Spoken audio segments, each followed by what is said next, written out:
नमस्कार साथियों, एक बार पुनः आपका बहुत बहुत स्वागत है हमारे वीडियो लेक्चर की सीरीज़ में।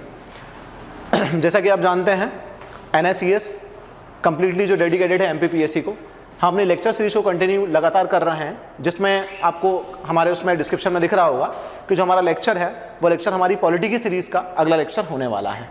ठीक है साथियों, 2 लेक्चर पॉलिटी की सीरीज़ के हो चुके हैं, जिसमें मैंने आपको पॉलिटिकल सिस्टम जो है, जो राज्य व्यवस्था है, उस राज्य व्यवस्था के पूरे परिचय के बारे में बताया है, जिसके अंतर्गत लोकतंत्र कितने प्रकार का होता है। ठीक है, राज्य व्यवस्था में जो व्यवस्थाएं हैं, जो सिस्टम्स हैं, वो सिस्टम्स कितने प्रकार के होते हैं, उनका ओरिजिनेट कैसे हुआ है, मतलब वो उत्पन्न इस दुनिया में कैसे हुए हैं, वो मैंने सब आपको समझाया है।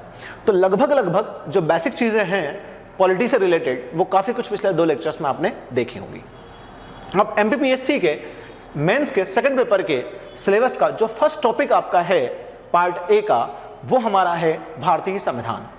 उसमें सबसे पहला टॉपिक जो आपको भारतीय संविधान में दिया हुआ है, वो सबसे पहला टॉपिक आपको दिया हुआ है साथियों, भारतीय संविधान का निर्माण। ठीक है, जो पहला टॉपिक आपको मिलेगा वो क्या है, भारतीय संविधान का निर्माण एवं उसकी विशेषताएं। यह टॉपिक आपको दिया हुआ है किसमें, आपके सिलेबस में। तो आज हम हमारे सिलेबस के अकॉर्डिंग चीजों को स्टार्ट करने वाले हैं। अब जब भी इस टॉपिक के बारे में आप देखेंगे तो इस टॉपिक में आपको कितना डेप्थ जाना है और MPPSC के हिसाब से आपको कितना पढ़ना है, कैसे क्वेश्चन यहां से बन सकते हैं, उन सब चीजों को आपको देखना होगा। तो साथियों बढ़ते हैं इसी में आगे। तो अब आप देखिए, सबसे पहले मैंने आपको PPT में जो एक बहुत इंपॉर्टेंट चीज क्लियर करने की कोशिश की है, वो ये की है कि इस टॉपिक के अंदर जो सब टॉपिक्स हैं, मतलब इस टॉपिक के अंदर किन किन टॉपिक्स को आपको कवर करना है। चूंकि कई सारा पार्ट सिलेबस का ऐसा है जो हिडन पार्ट होता है। ठीक है, मेन टॉपिक्स हमें दिए रहते हैं, उन टॉपिक्स के अंदर हमें कितना पढ़ना है, हमें वो देखना है। तो सबसे पहला टॉपिक जो हमारा है वो क्या है, भारतीय संविधान का निर्माण एवं उसकी विशेषताएं। ये टॉपिक हमें दिया हुआ है। ठीक, तो सबसे पहले हम इसको देखेंगे, making of the Indian constitution. भारतीय संविधान का निर्माण कैसे हुआ। साथियों, भारतीय संविधान के निर्माण में मैं आपको जहां से स्टार्ट करने वाला हूं वो पार्ट है आपका संविधान सभा। आप सोच रहे होंगे कि 1773 के 1773 के रेगुलेटिंग एक्ट से क्यों स्टार्ट नहीं किया है। मैं चाहता हूं पहले वर्तमान कॉन्स्टिट्यूशन की आपको थोड़ी समझ हो, प्लस ये कॉन्स्टिट्यूशन संविधान सभा ने किस प्रकार बनाया वो आपको थोड़ी समझ हो, ताकि आप उन एक्ट से और अच्छे से कंपैरिजन कर पाए।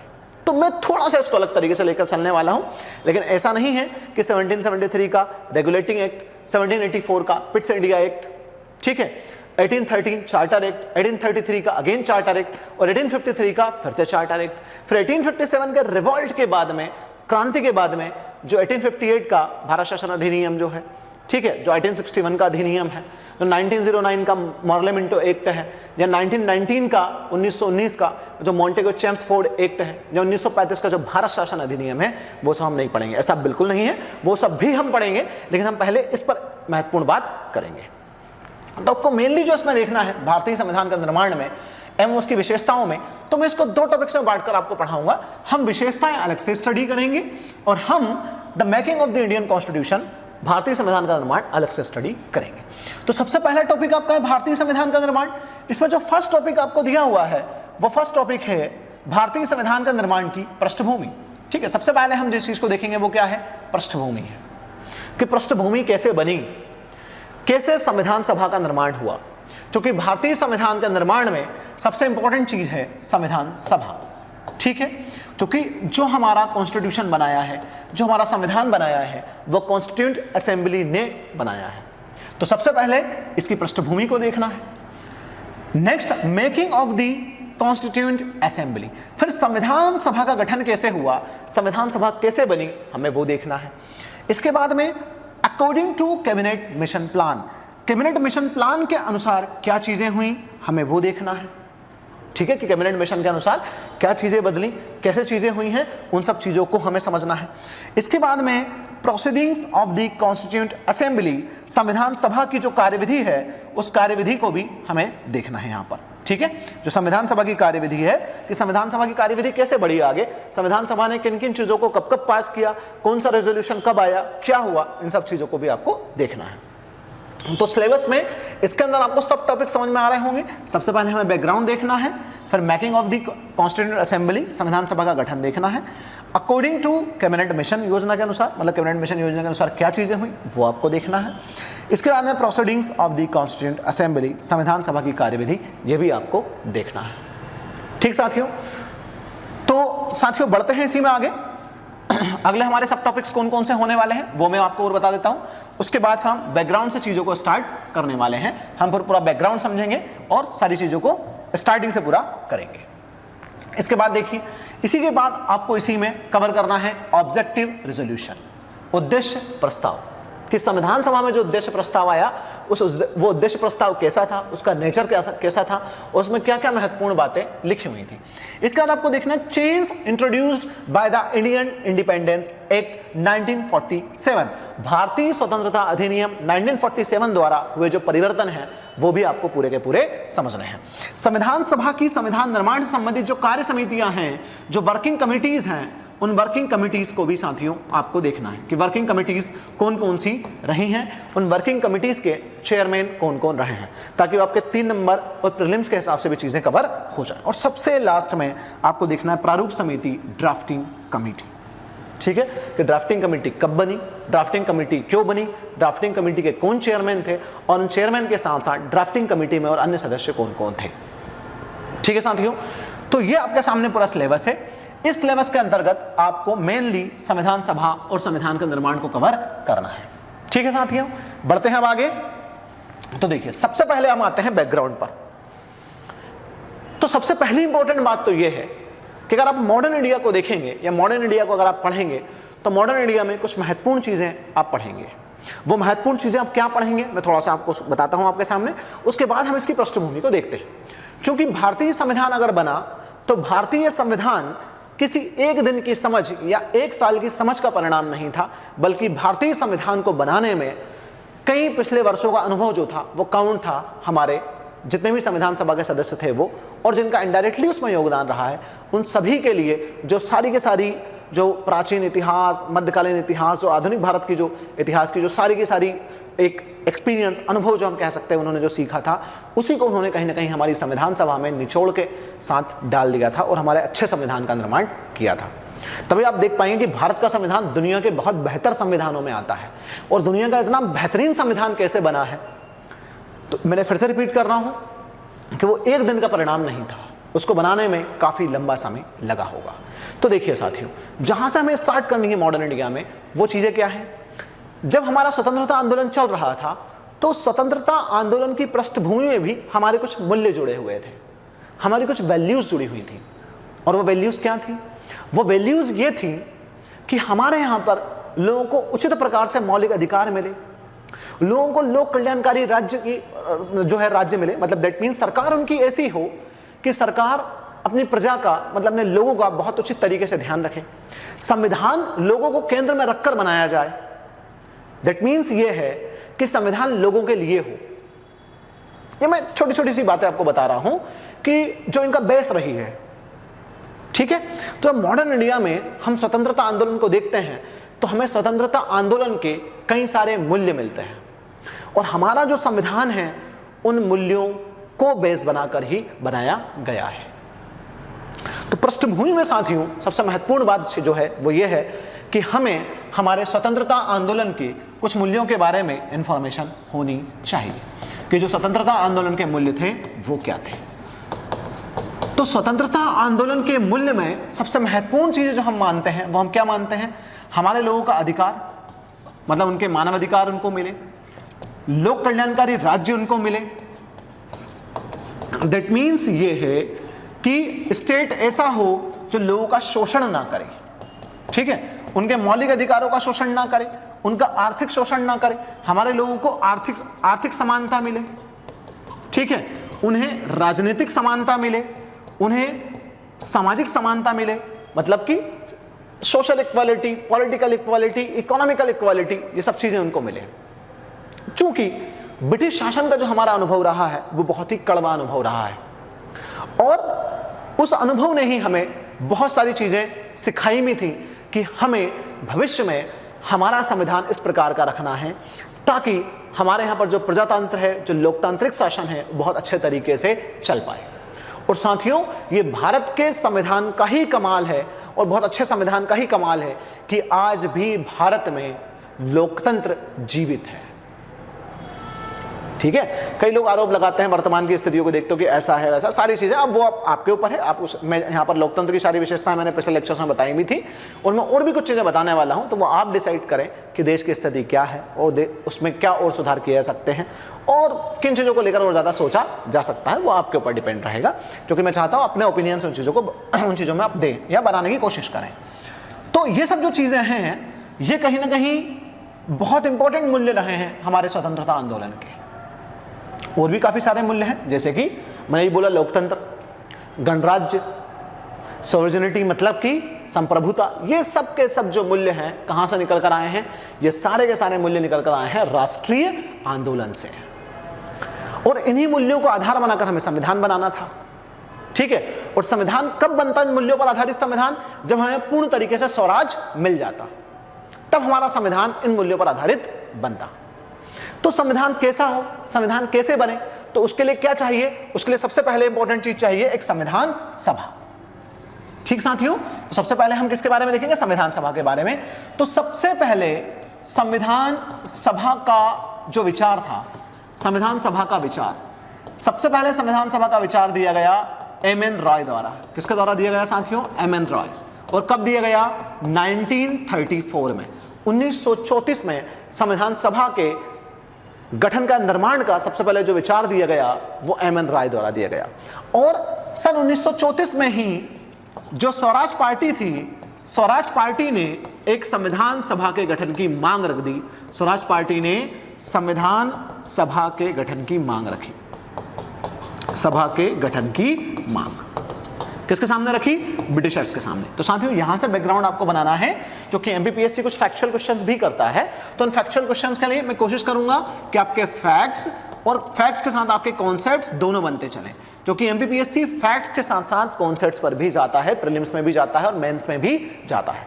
तो आपको दोनों को लेकर चलना है, दोनों को बैलेंस को लेकर चलना है, कहीं पर कोई इंपॉर्टेंट फैक्ट ना छूटे और कहीं पर कोई इंपॉर्टेंट कॉन्सेप्ट भी ना छूटे। उन दोनों के बैलेंस को आपको पढ़ना है।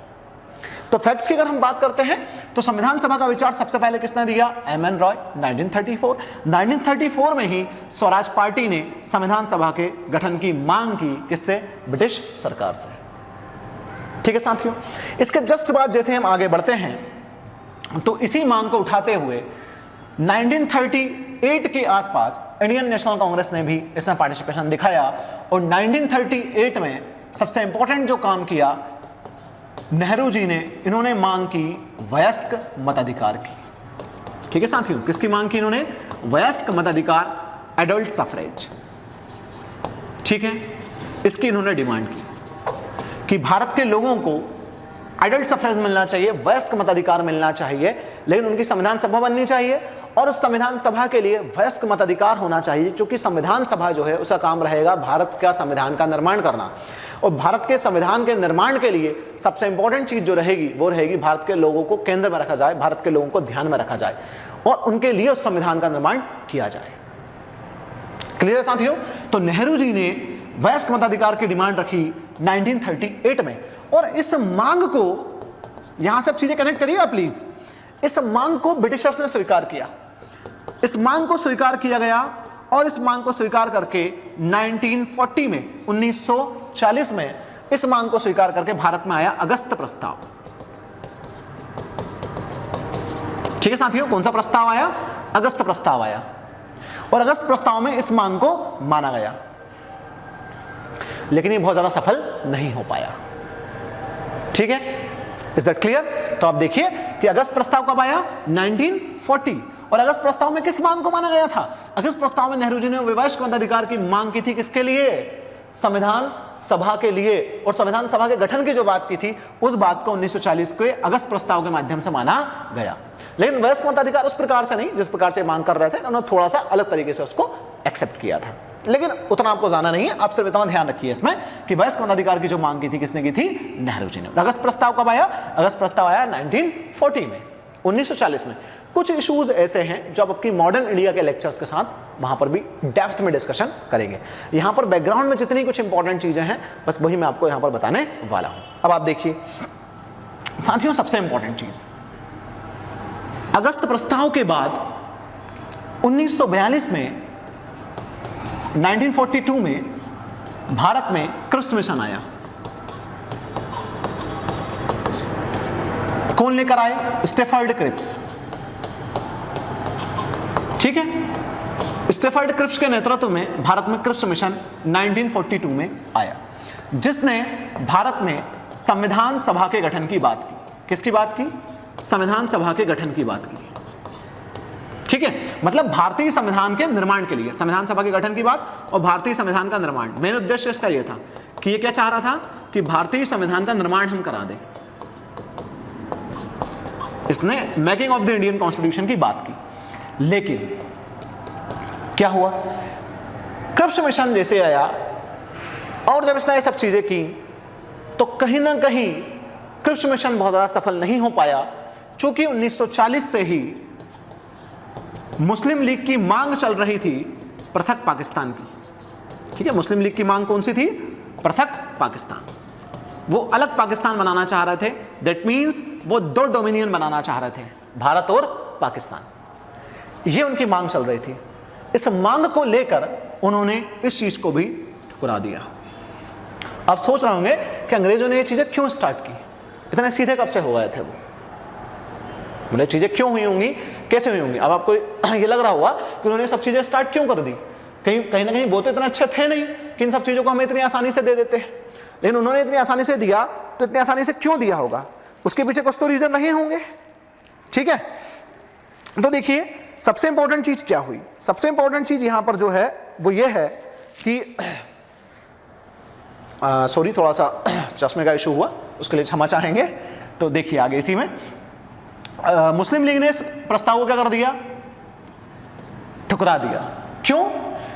क्योंकि ये चाह रहे थे पृथक पाकिस्तान बने। Is that clear? अब आपको एक चीज ये समझना है यहां से कि 1940 में अगस्त प्रस्ताव, ठीक है, और 1942 में क्रिप्स मिशन, ये क्यों आगे बढ़कर आ रहे थे कि हाँ बनाइए संविधान का निर्माण कीजिए, कीजिए संविधान का निर्माण। ऐसा क्यों था? ऐसा इसलिए था साथियों, इसके बैकग्राउंड में आपको एक सबसे इंपॉर्टेंट चीज यहां पर ध्यान रखनी पड़ेगी कि इसका बैकग्राउंड क्या है। इसके बैकग्राउंड में कुछ चीजें आपको ध्यान रखनी है, मैं बताता हूं क्या। अब आप यहां पर वर्ल्ड थोड़ा सा यहां से वर्ल्ड हिस्ट्री जुड़ा हुआ है, तो अगर आप वर्ल्ड हिस्ट्री में थोड़ी सी नजर डालेंगे तो इस समय 1939 से लेकर 1945 तक द्वितीय विश्व युद्ध चला है, सेकेंड वर्ल्ड वॉर। ठीक है, अब एक बहुत इंपॉर्टेंट चीज समझिए आप, बहुत इंपॉर्टेंट बात। फर्स्ट वर्ल्ड वॉर के टाइम पर क्या हुआ? फर्स्ट वर्ल्ड वॉर के टाइम पर इंडियंस ने सैनिकों के मामले में भारतीय सैनिकों ने सपोर्ट किया ब्रिटिशर्स का, और उन्होंने फर्स्ट वर्ल्ड वॉर में ब्रिटिशर्स की तरफ से लड़ाई लड़ी। गांधी जी ने भी इस बात को सपोर्ट किया, मॉडर्न इंडिया में पढ़ेंगे आप। लेकिन जब आप सेकेंड वर्ल्ड वॉर की बात करेंगे तो सेकेंड वर्ल्ड वॉर में हमारे सैनिकों ने, भारतीयों ने ब्रिटिशर्स को ज्यादा सपोर्ट नहीं किया, ना के बराबर सपोर्ट किया। क्यों? क्योंकि हम मांग कर रहे थे स्वराज की, हमें कंप्लीट स्वराज चाहिए था। और सबसे बड़ी बात यह है कि द्वितीय विश्व युद्ध ही बहुत अच्छा मौका था जिस समय हम ब्रिटेन से मांग करते। क्यों? क्योंकि ब्रिटेन दोनों फ्रंट पर नहीं लड़ सकता था। अगर हमारे यहां पर भी आप देखेंगे तो 1942 में जब भारत छोड़ो आंदोलन हुआ तो भारत छोड़ो आंदोलन का बहुत ज्यादा प्रभाव क्यों पड़ा? क्योंकि एक तो ब्रिटिश, मतलब जो ब्रिटिशर्स है वो जर्मनी से लड़ रहे हैं सेकेंड वर्ल्ड वॉर के टाइम पर, जापान से लड़ रहे हैं सेकेंड वर्ल्ड वॉर के टाइम पर। तो सेकेंड वर्ल्ड वॉर के समय वो ऑलरेडी इतने परेशान थे कि उस समय अगर उन्हें और परेशान किया जाता और हमारे देश में आंदोलन अच्छे तरीके से हुए उस समय, तो हमें कहीं ना कहीं आजादी भी जल्दी मिल गई। मतलब हम कह सकते हैं कि सेकेंड वर्ल्ड वॉर का इनडायरेक्टली बहुत बड़ा इंपैक्ट पड़ा है भारत की आजादी पर। और भारत छोड़ो आंदोलन भी इसी क्रम में बहुत ज्यादा सक्सेस हुआ 1942 में।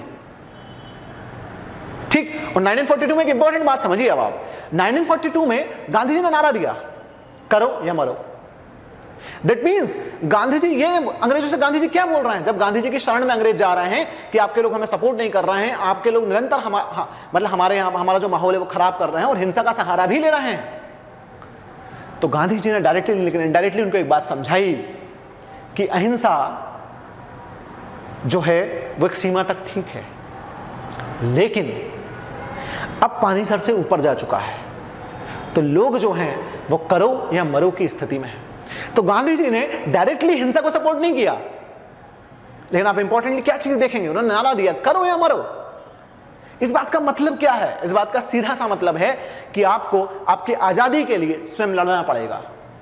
इस बात का मतलब यह है। ठीक है साथियों, तो करो या मरो का नारा, भारत छोड़ो आंदोलन उस समय जबरदस्त तरीके से चल रहा था। तो अंग्रेज एक एक कर हम हमारे यहां पर लोगों को थोड़ा थोड़ा सा लालच दे रहे थे कि आप ऐसा कर लीजिए और संविधान बना लीजिए, आप ऐसा कर लीजिए हम डोमिनियन बना देंगे। लेकिन हमारे लोग अड़े हुए थे पूर्ण स्वराज पर।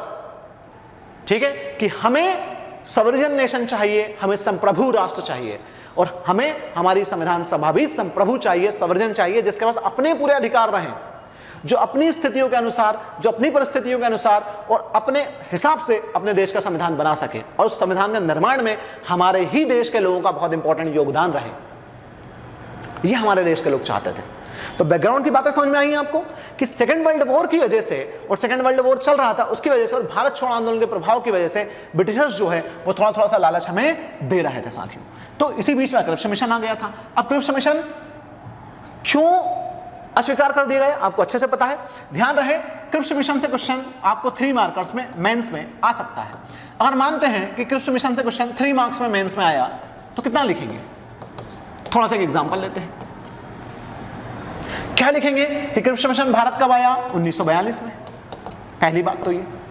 ठीक है, किसके नेतृत्व में आया? नेतृत्व करता कौन? तो नेतृत्व करता है स्टेफर्ड क्रिप्स, नेतृत्व करता है, इनके नेतृत्व में आया। इसका प्रमुख उद्देश्य क्या था? भारतीय संविधान का निर्माण कराना। भारतीय संविधान का निर्माण कराना इसका प्रमुख उद्देश्य था, लेकिन मुस्लिम लीग द्वारा इसको अस्वीकार कर दिया गया। ठीक है, मुस्लिम लीग द्वारा क्या कर दिया गया? इसको अस्वीकार कर दिया गया, डिनाई कर दिया गया। ठीक है साथियों, ये 3 या 4 महत्वपूर्ण बातें आप लिखकर छोड़ दीजिए क्रिप्स मिशन में, खत्म बात। मतलब कम शब्दों में हमने हमारी पूरी बात यहां पर रख दी है। आपको पूरा पैराग्राफ बनाने की जरूरत नहीं है, आप सिंपली लिखिए 1942 में आया, नेतृत्व करता ये रहे हैं, मुख्य उद्देश्य संविधान का निर्माण करना, मुस्लिम लीग द्वारा अस्वीकार कर दिया गया। ठीक, अब कारण वगैरह सब मत बताइए कि क्यों अस्वीकार कर दिया गया, किस लिए है। आप सिंपली ध्यान रखिए कि मुस्लिम लीग ने अस्वीकार क्यों करा था। यहां कारण बताने की जरूरत नहीं है 3 मार्कस में, लेकिन अगर आप जानना चाहते हैं तो और आपको जानना भी चाहिए, जरूरी है। क्यों अस्वीकार किया? कुछ देर पहले ही बताया, चूंकि मुस्लिम लीग 2 डोमिनियन मतलब भारत और पाकिस्तान के बंटवारे को लेकर अड़ा हुआ था। उनकी डिमांड थी कि हमें एक पृथक स्टेट मतलब पृथक डोमिनियन मिलना चाहिए पाकिस्तान के रूप में। ठीक है, इज इट क्लियर? इसलिए उन्होंने इसको अस्वीकार कर दिया गया था। अब देखिए आप, क्रिप्स मिशन से भी काम नहीं बना, और जब क्रिप्स मिशन से भी काम नहीं बना तो फिर क्या हुआ? तो फिर चीजें आगे कैसे बढ़ी? वो सबसे महत्वपूर्ण बात है कि जब क्रिप्स मिशन से भी काम नहीं हुआ है तो आगे ऐसा क्या होगा कि जिससे कुछ चीजें आगे बढ़ेंगी। ठीक है, तो अब देखिए साथियों, जब 1945 में सेकेंड वर्ल्ड वॉर एंड हो गया, खत्म हो गया, तो सेकेंड वर्ल्ड वॉर खत्म होने के तुरंत बाद भारत की संविधान सभा की जो मांग थी निरंतर बढ़ ही रही थी और निरंतर चल ही रही थी। तो भारत की संविधान सभा के निर्माण के लिए 1946 में एक मिशन भारत आया जिसको बोलते हैं कैबिनेट मिशन। कौन सा मिशन साथियों? Cabinet mission. कैबिनेट मिशन अपने साथ एक कंप्लीट भारत की संविधान सभा के निर्माण के लिए योजना लेकर आया। ठीक है, उस योजना में क्या क्या बातें थी, किस तरीके से चीजें होनी थी, वो सब हमें यहां पर देखना है। ठीक है, तो अब हम आते हैं संविधान सभा के गठन पर कि संविधान सभा का गठन कैसे हुआ होगा। Making of the constituent assembly. तो making of the constituent assembly में सबसे इंपॉर्टेंट चीज जो आपको देखनी है वो देखनी है कैबिनेट मिशन। अब कैबिनेट मिशन योजना के अनुसार क्या क्या बातें हुई हैं वो जस्ट इसके आगे हम पढ़ने वाले हैं। तो देखिए, कैबिनेट मिशन, कैबिनेट मिशन की योजना के आधार पर ही संविधान सभा का गठन हुआ है। कैसे? कैबिनेट मिशन आया 1946 में, 1946 में आया कैबिनेट मिशन। और जब कैबिनेट मिशन 1946 में आया तो कैबिनेट मिशन को लाने के पीछे 3 लोगों का बहुत इंपॉर्टेंट रोल रहा है। वो 3 लोग कौन कौन? लॉर्ड पैथिक लॉरेंस, ठीक है। इसके बाद स्टेफर्ड क्रिप्स, ये 1942 वाले ही हैं, स्टेफर्ड क्रिप्स, और एबी अलेक्जेंडर, ये 3 लोग, ये 3 इसके मेन सदस्य रहे हैं। कौन कौन? कैबिनेट मिशन कब आया? 1946 में। Lord Pethick Lawrence, Stafford Cripps और सर एबी अलेक्जेंडर, इन तीनों के नेतृत्व में आया। इसका प्रमुख उद्देश्य क्या था साथियों? इसका प्रमुख उद्देश्य था भारतीय संविधान निर्माण के लिए संविधान सभा का गठन। संविधान निर्माण के लिए किसका गठन? संविधान सभा का गठन, यह इसका मेन उद्देश्य था और यह अपने उद्देश्य में सफल भी हुआ। इसके माध्यम से हमारे यहां पर संविधान सभा का गठन भी हुआ। Is that clear? अब मान ले कि 3 नंबर में सिर्फ वो कैबिनेट मिशन पूछ ले, ठीक है। तो अगर 3 मार्क्स में कैबिनेट मिशन उन्होंने 3 नंबर में पूछ लिया तो आप क्या लिखेंगे? 1946 में आया। किसके नेतृत्व में? कौन सदस्य? Lord Pethick Lawrence, Stafford Cripps और एबी अलेक्जेंडर। उद्देश्य संविधान निर्माण के लिए संविधान सभा का गठन। बस इतना ही आपको 3 मार्कर्स में लिखना है। लेकिन अगर वो 5 मार्क्स में पूछेगा कि कैबिनेट मिशन क्या था, इसकी योजना के अनुसार क्या क्या बातें महत्वपूर्ण रही हैं, या योजना के अनुसार संविधान सभा का गठन कैसे हुआ है, वो बताइए, तो मैं आगे बताऊंगा आपको। उन रेफरेंस को लगाकर आप 5 नंबर के हिसाब से भी इसको लिख सकते हैं। तो साथियों इतना क्लियर है कैबिनेट मिशन में। कैबिनेट मिशन कब आया है? 1946। ये तीनों लोग उससे रिलेटेड हैं और उद्देश्य क्या रहा है? संविधान निर्माण के लिए संविधान सभा का गठन। अब संविधान सभा का गठन कैसे हुआ? इन्होंने, कैबिनेट मिशन ने क्या योजना बताई संविधान निर्माण के गठन के लिए, हम वो देखते हैं कि इसने क्या योजना बताई है। तो बढ़ते हैं साथियों आगे और योजना पर आते हैं। ध्यान रहे यहां जो कुछ फैक्ट्स है ना, वो फैक्ट्स बहुत इंपॉर्टेंट फैक्ट्स हैं और यहां पर बच्चों का फैक्ट्स में कंफ्यूजन भी होता है, स्पेशली संख्याओं में कंफ्यूजन होता है कि किसकी संख्या कब कितनी रही, क्या रहा क्या नहीं रहा, उसको हम कैसे याद करें, है ना। आप लाइन बाय लाइन चीजों को याद रखिए, यहां से फैक्ट्स भी आपके क्लियर होते चलेंगे। अब आप देखिए कि भारतीय संविधान सभा का गठन कैसे किया जाए, सबसे बड़ा क्वेश्चन तो यहां पर यह था। तो कैबिनेट मिशन योजना के अनुसार इसने जो पूरी योजना दी, वो योजना कैसी दी, मतलब जो पूरा इसने प्लान दिया वो प्लान कैसा था, हम वो देखते हैं। किस प्लान को फॉलो कर कर संविधान सभा का निर्माण हो गया। इन्होंने जो प्लान दिया कैबिनेट मिशन के माध्यम से, वो प्लान ये था कि भारत की संविधान सभा बननी चाहिए, लेकिन भारत की संविधान सभा वोटिंग के माध्यम से, मतलब मत अधिकार के हेल्प से ही बननी चाहिए। लेकिन एक सबसे बड़ी बात है साथियों कि संविधान सभा बन जाएगी वयस्क मताधिकार के आधार पर, लेकिन इतनी बड़ी जनसंख्या में सारे लोगों का वोट कैसे डलवाया जाए और इतनी जल्दी चीजें कैसे करवाई जाएं, तो उसके लिए कुछ विकल्प तराशे गए। ठीक है, वो विकल्प क्या थे अभी आगे आप पढ़ेंगे। दूसरी बात, संविधान सभा में सीटों का आवंटन किस प्रकार किया जाए, किसको कितनी सीटें कैसे दी जाएं, यह भी एक महत्वपूर्ण मुद्दा था। ठीक है, तो सीटों के आवंटन के लिए कैबिनेट मिशन ने लोकतांत्रिक प्रणाली को आधार बनाकर एक योजना बनाई, और वो आधार क्या था आप देखिए। इस प्लानिंग में सबसे पहले बात यह थी कि संविधान सभा के लिए सीटों का आवंटन, कि सीटें कैसे दी जाएं। तो इन्होंने यहां पर लोकतांत्रिक प्रणाली को फॉलो करने की कोशिश की है, डेमोक्रेटिक सिस्टम को फॉलो करने की कोशिश की है। कैसे? इन्होंने इसके लिए जो आधार बनाया साथियों, वो आधार बनाया जनसंख्या को। और आज भी आपने देखा है कि हमारे यहां पर जो चुनाव में जो सीटें होती हैं, उन सीटों का जो आधार है वो क्या है? जनसंख्या। ठीक है, आज भी जो लोकसभा विधानसभा में जो सीटों का आवंटन किया जाता है, वो सीटों का आवंटन किसको आधार बनाकर किया जाता है? जनसंख्या को आधार बनाकर किया जाता है। तो जो हमारी संविधान सभा बनी है, उस संविधान सभा में भी जो सीटों का आवंटन हुआ, किस क्षेत्र से कितनी सीटें आएंगी, किस क्षेत्र को कितनी सीटें दी जानी हैं, उसमें सबसे इंपॉर्टेंट जो बेस बनाया गया वो बनाया गया जनसंख्या को। तो इन्होंने जनसंख्या में क्या करा, इन्होंने आधार जनसंख्या को बनाया और एक सीट के लिए इन्होंने जनसंख्या लगभग डिसाइड की 10 लाख, कि 10 लाख की जनसंख्या पर संविधान निर्माण के लिए संविधान सभा में एक व्यक्ति को चुन लिया जाएगा। ध्यान रहे, इस संविधान सभा का निर्माण हो रहा है कि भारत से कितने लोग संविधान सभा में आएंगे और फिर वो संविधान का निर्माण करेंगे। क्लियर है साथियों? जो 1946 की बात चल रही है, जो सारी बात चल रही है वो कब की चल रही है? 1946, 1946। तो आधार क्या बना? जनसंख्या। एक सीट पर लगभग 10 लाख की जनसंख्या को आधार बनाया गया। और सीटों को कैसे बांटा गया? सीटों को ब्रिटिश प्रांत को बांटा, और ब्रिटिश प्रांत लगभग कितने थे यहां पर साथियों? 11 ब्रिटिश प्रांत। 11 ब्रिटिश प्रांत के साथ साथ इन्होंने सीटों का आवंटन देशी रियासतों को भी करा, देशी रियासतों को भी सीटें दी, ठीक है। और जो कुछ अलग चीजें चल रही थी स्टेट वाइज, प्रांत वाइज, उनको भी इन्होंने कुछ सीटें दी। तो ब्रिटिश प्रांत और मेनली है देशी रियासतें, इनके बीच में जो सीटों का आवंटन हुआ वो एक सीट 10 लाख की जनसंख्या पर सीटों को आवंटित की गई। अब किसको कितनी सीटें मिली, कैसे मिली, वो थोड़ा सा देखते हैं साथियों। सीटों के आवंटन के बाद क्या चीजें होंगी?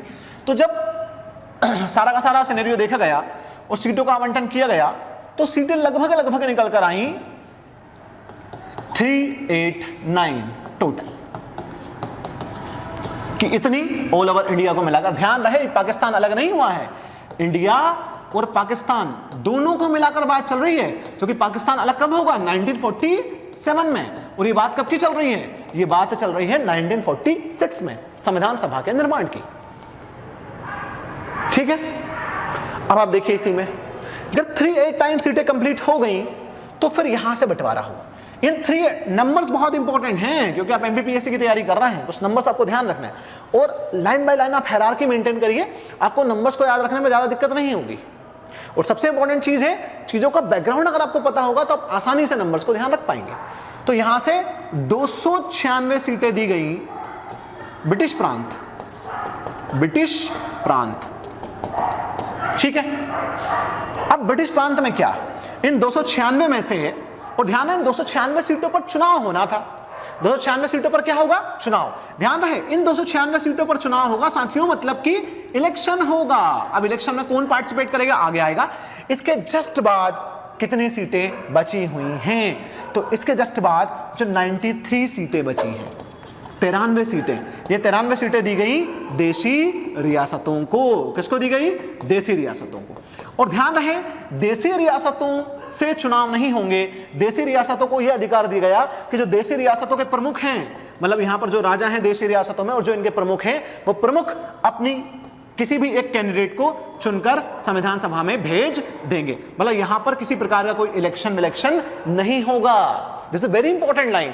ध्यान रहे, इन 93 सीटों पर चुनाव नहीं होने थे, क्योंकि इन 93 सीटों पर देशी रियासतों का मामला था और देशी रियासतों के जो प्रमुख थे वो चुनकर भेजेंगे कैंडिडेट्स को। लेकिन ये जो 296 सीटें थी, इन 296 सीटों पर चुनाव होना था। तो इन 296 सीटों पर अब देखिए संख्या आप ध्यान रखिएगा, 296, 93 कितना हो रहा है एक बार जोड़कर देख लेते हैं। 296, 93, 9, 9, 9, 8, ठीक है, इज दैट क्लियर?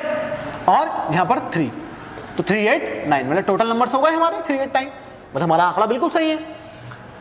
अब मैं इसको रफ कर रहा हूं क्योंकि इस पर चुनाव होने ही नहीं है, लेकिन चुनाव यहां तो होने हैं।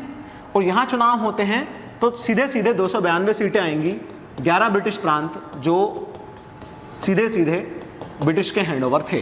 और जो 4 सीटें थी ना, वो 4 सीटें उन जगहों से ब्रिटिश प्रांतों में ही जहां पर इनके गवर्नर कहीं ना कहीं, मतलब डिप्टी गवर्नर कहीं ना कहीं शासन वासन कर रहे थे, ठीक है, वहां से चुनकर आनी थी। और वो कौन सा? एक तो दिल्ली, ठीक है, कुर्ग, अजमेर, इन जगहों से, बलूचिस्तान, इन जगहों से 4 सीटें मिलकर आनी थी। Is that clear? ध्यान रहे, ब्रिटिश प्रांत से 292 सीटों पर मेनली चुनाव होना था और 4 सीटें इन जगहों से आनी थी, दिल्ली, कुर्ग, अजमेर, ठीक है, क्लियर है?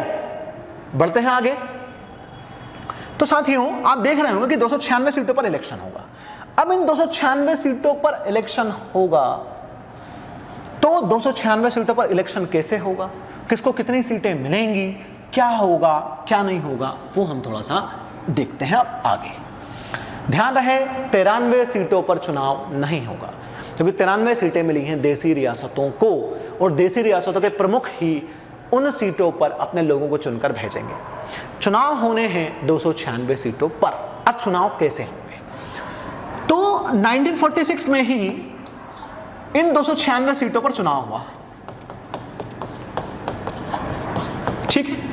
अब जब 296 सीटों पर चुनाव होगा तो इस चुनाव में इंडियन नेशनल कांग्रेस भी भाग लेगी, आईएनसी, मुस्लिम लीग भी भाग लेगी, सब अपने अपने कैंडिडेट उतारेंगे, मुस्लिम लीग भी भाग लेगी, और कुछ जो अदर हैं, अन्य जो हैं वो भी भाग लेंगे।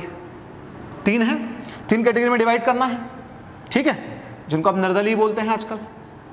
तो मैं अन्य लिख दे रहा हूं, निर्दलीय की जगह अन्य शब्द ज्यादा अच्छा लगेगा, तो अन्य लिखते हैं। अन्य मतलब अदर्स।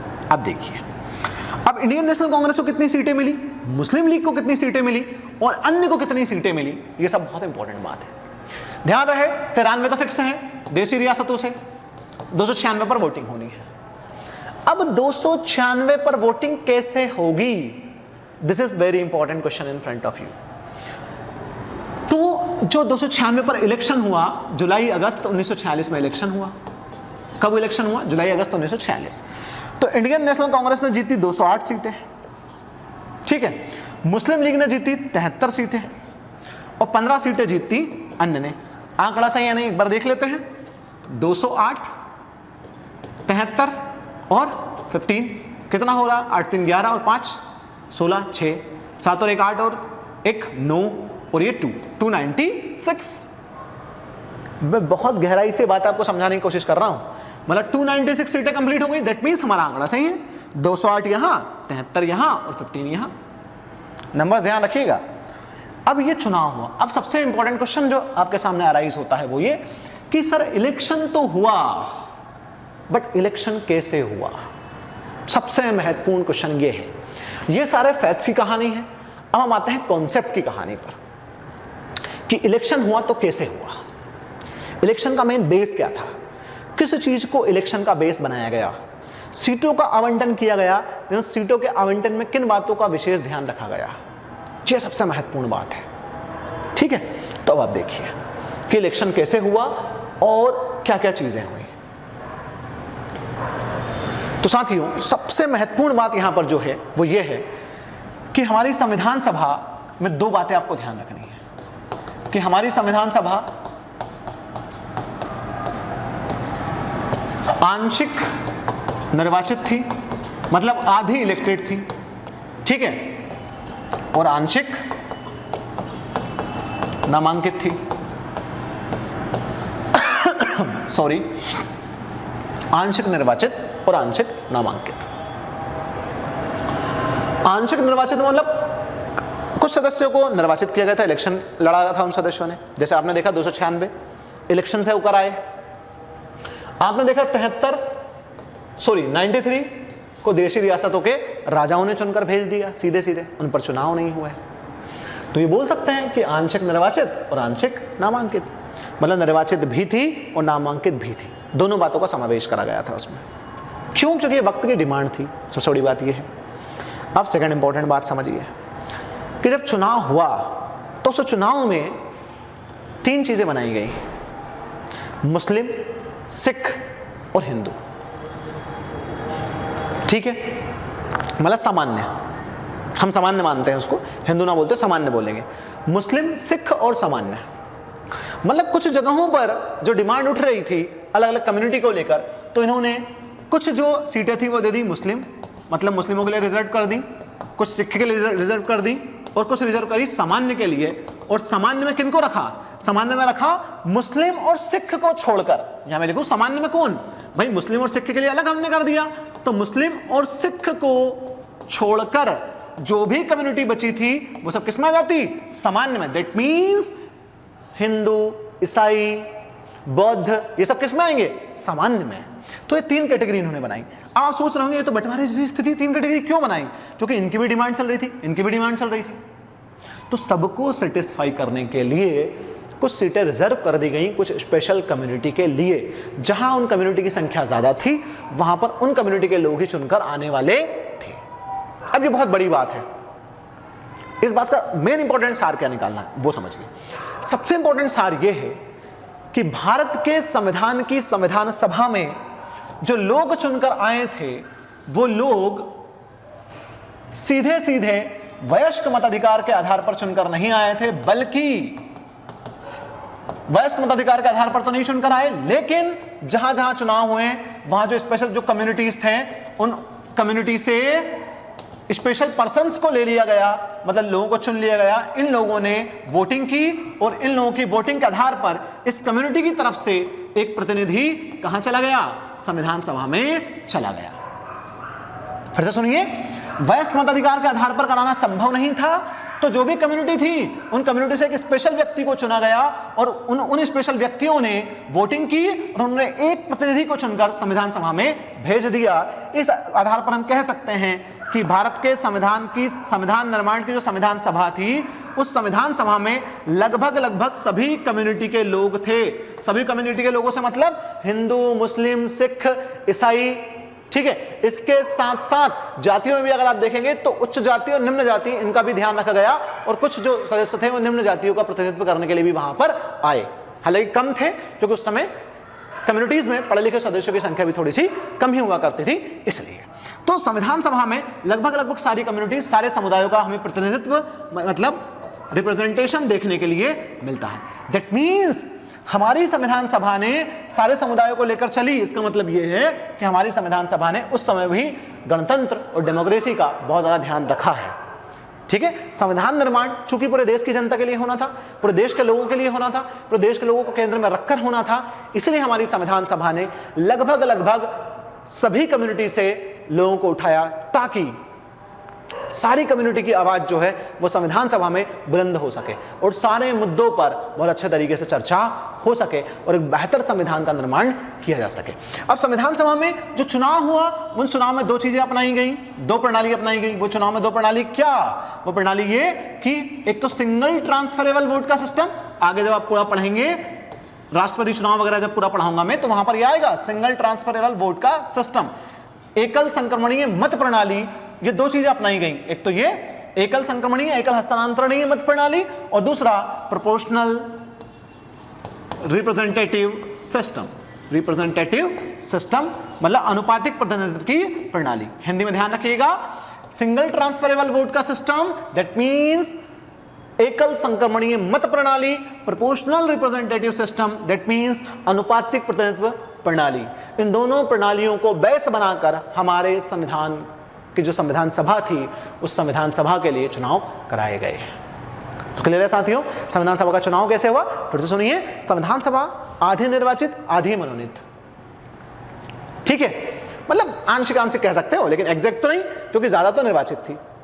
तो जिन सीटों पर चुनाव होने थे, चुनाव में क्या किया इन्होंने, चुनाव में इन्होंने किया कि जहां जहां जो कम्युनिटीज हैं उन कम्युनिटीज से कुछ स्पेशल लोगों को वोटिंग राइट्स दिए, उन्होंने वोटिंग की और हर कम्युनिटी से, सारी कम्युनिटी से कुछ जो मेन प्रतिनिधि थे उनको उठा लिया गया ताकि संविधान सभा में सारे लोगों की आवाज बुलंद हो सके, ठीक है।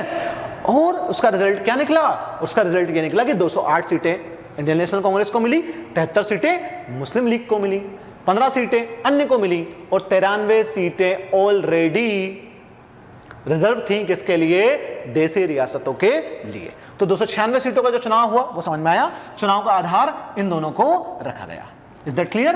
तो इस प्रकार साथियों जब चुनाव हो गया तो चुनाव होने के बाद में कैबिनेट मिशन योजना के अनुसार हमारे संविधान सभा का गठन हो गया और संविधान सभा बनकर तैयार हो गई। और जब संविधान सभा बनकर तैयार हो गई तो अब समय आता है भारत के संविधान के निर्माण का। क्लियर साथियों, संविधान सभा कैसे बनी है, आई होप आपको सारी चीजें समझ में यहां पर आ गई होंगी। अब हम बढ़ते हैं इसी में आगे कि जब संविधान सभा बन गई 1946 में, तो संविधान सभा बनने के बाद में फिर संविधान सभा की कार्यप्रणाली कैसे प्रारंभ हुई। और कार्यप्रणाली कैसे प्रारंभ होगी, सबसे पहले होगी एक बैठक, वहां से कार्यप्रणाली प्रारंभ होगी, ठीक है। तब सबसे इंपॉर्टेंट चीज सुनिए, वो ये कि संविधान सभा की कार्यप्रणाली यहां से स्टार्ट होगी। चूंकि संविधान सभा बन चुकी है तो संविधान सभा की पहली बैठक जो होगी वो होगी 9 दिसंबर 1946। ठीक है, जिसके अस्थायी अध्यक्ष कौन रहे, जिसकी अध्यक्षता किसने की, अस्थायी अध्यक्ष थे, अस्थायी अध्यक्ष रहे डॉक्टर सच्चिदानंद सिन्हा। सच्चिदानंद सिन्हा ने अस्थायी अध्यक्षता की पहली बैठक संविधान सभा की। 1946 कैबिनेट मिशन आया, कैबिनेट मिशन योजना के अनुसार संविधान सभा का गठन हुआ और संविधान सभा के गठन के लिए मैंने बताया 389 सीटें, 296 इधर, 93 इधर, 296 पर चुनाव। ठीक है, और जब पूरी संविधान सभा बनकर तैयार हो गई तब होगी संविधान निर्माण की प्रक्रिया स्टार्ट। और संविधान निर्माण की प्रक्रिया में स्टार्ट में सबसे पहली चीज होगी संविधान सभा की पहली बैठक। तो वो कब हुई, 9 दिसंबर 1946 को।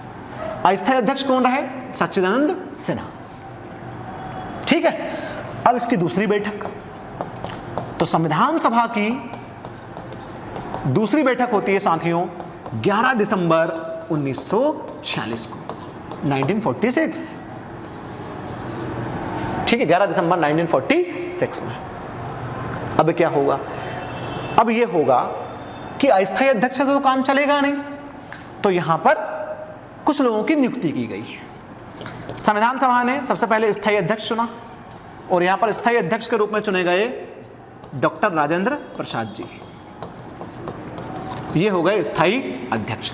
हालांकि पहली बैठक का हैदराबाद जैसी देशी रियासतों ने इसमें भाग नहीं लिया, उन्होंने आने से मना कर दिया और इसका बहिष्कार कर दिया। ठीक है, फिर मुस्लिम लीग ने भी बहिष्कार किया क्योंकि उनकी कुछ मांगे चल रही थी उन चीज़ों को लेकर। लेकिन अब चूंकि संविधान बनाना ही था तो प्रक्रिया आगे बढ़ चुकी थी फिर। लेकिन वो एक जो चीज़ें हैं वो मैं आपको 1947 का डिवाइडेशन है उस टाइम पे भी समझाऊंगा, तो आप पहले इसको समझिए। 9 दिसंबर फिर 11 दिसंबर स्थायी अध्यक्ष चुना डॉक्टर राजेंद्र प्रसाद जी को, और इन्हीं के साथ साथ उपाध्यक्ष भी चुन लिया गया दूसरी बैठक में।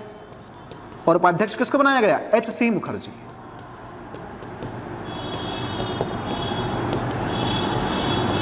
और एक और बात साथियों, संविधान सभा में महिलाओं की संख्या कितनी थी, 15। ध्यान रखिएगा, मैं भूल गया था आपको बताना, लेकिन सडनली मुझे याद आया कि संविधान सभा में महिलाओं का प्रतिनिधित्व भी रहा है। मैंने बताया सारी कम्युनिटी का प्रतिनिधित्व, तो महिलाओं का प्रतिनिधित्व भी रहा है। तो संविधान सभा में महिलाओं की संख्या कितनी रही है, 15। MPPSC मेंस ने पूछा भी है ये क्वेश्चन कि संविधान सभा में महिलाओं की संख्या कितनी थी, तो संविधान सभा में महिलाओं की संख्या थी 15। और इसी टाइम पर स्थायी अध्यक्ष चुना गया डॉक्टर राजेंद्र प्रसाद को और उपाध्यक्ष चुना गया H.C. मुखर्जी को। और इसी बैठक में संविधान सभा के संवैधानिक सलाहकार का नाम भी चुना गया। ध्यान रखिए, संवैधानिक सलाहकार, और संवैधानिक सलाहकार कौन थे, BN राव साहब। बहुत इंपॉर्टेंट बात है, संविधान सभा के संवैधानिक सलाहकार मतलब जो संविधान के बारे में संविधान सभा को सलाह देंगे वो थे BN राव। कॉन्स्टिट्यूशनल एडवाइजर जो थे वो कौन थे, BN राव। और BN राव से भी 3 मार्क्स में क्वेश्चन एग्जामिनेशन में पूछा गया है। तो BN राव साहब क्या थे, ये बहुत बड़े संविधानविद थे। ठीक है, जिन्हें संविधान के ज्ञाता कह सकते हो, जिन्हें संविधान के बारे में बहुत ज्यादा इंफॉर्मेशन थी। लगभग इन्होंने दुनिया के अधिकांशतः देशों के संविधान को पढ़कर रखा था, अधिकांशतः देशों के संविधान को। और जब इन्होंने दुनिया के अधिकांशतः देशों के संविधान को पढ़कर रखा था तो ये बहुत अच्छे तरीके से सजेशंस दे सकते थे संविधान निर्माण के मामले में कि हाँ इस देश से आपने ये चीज उठाई है लेकिन इंडिया के मामले में ये चीज ऐसी रहेगी और इसको इस तरीके से आप चेंज कर उठाएंगे या इस तरीके से चीजें कर उठाएंगे तो ज्यादा सही रहेगा। क्योंकि संवैधानिक सलाहकार का बहुत इंपॉर्टेंट रोल होता है एक बहुत अच्छे संविधान के निर्माण में। और ये बहुत अच्छी बात रही है भारत के लिए, बहुत अच्छी चीज रही है इंडिया के लिए कि हमारे यहाँ पर बहुत अच्छे संविधानविद उस समय मौजूद थे जिनका हमने बेनिफिट उठाया। जैसे अंबेडकर जैसे लोग भी उस समय जो थे तो उन्हें ड्राफ्टिंग कमेटी का चेयरमैन बाद में बनाया गया था, लेकिन वो आगे है, हम उसको आगे देखेंगे।